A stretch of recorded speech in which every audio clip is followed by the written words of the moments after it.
ব্রাহ্মণবাড়িয়ার নাসিরনগর উপজেলার হরিপুর ইউনিয়নের শঙ্করাদহ গ্রামে তৃতীয় শ্রেণীর শিক্ষার্থী হাবিবা এর মরদেহ উদ্ধার করেছে পুলিশ। ব্রাহ্মণবাড়িয়া প্রতিনিধি মোহাম্মদ সাদিকুল ইসলাম জানান, বুধবার সকালে গ্রামের একটি পরিত্যক্ত ঘর থেকে তাকে মৃত অবস্থায় পাওয়া যায়। হাবিবা স্থানীয় মনোজ মিয়ার মেয়ে। স্থানীয়রা জানান, মঙ্গলবার সন্ধ্যা 7টার পর থেকে হাবিবা নিখোঁজ ছিলেন। পরিবারের খোঁজাখুঁজি এবং গ্রাম জুড়ে মাইকিং করার পরও শিশুটির কোনো সন্ধান পাওয়া যায়নি। পরদিন সকালে স্থানীয়রা তাকে পরিত্যক্ত ঘরে মৃত অবস্থায় দেখে পুলিশকে খবর দেন। নাসিরনগর থানার ওসি ঘটনাস্থলে উপস্থিত হয়ে সত্যতা নিশ্চিত করেছেন। পুলিশ জানায়, পিবিআই ও সিআইডি যৌথভাবে ঘটনার তদন্ত করেছে।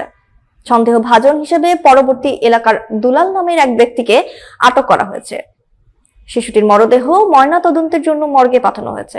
পরিবার ও এলাকাবাসীর ঘটনার সুষ্ঠু তদন্ত ও দোষীদের দৃষ্টান্তমূলক শাস্তি দাবি করেছেন।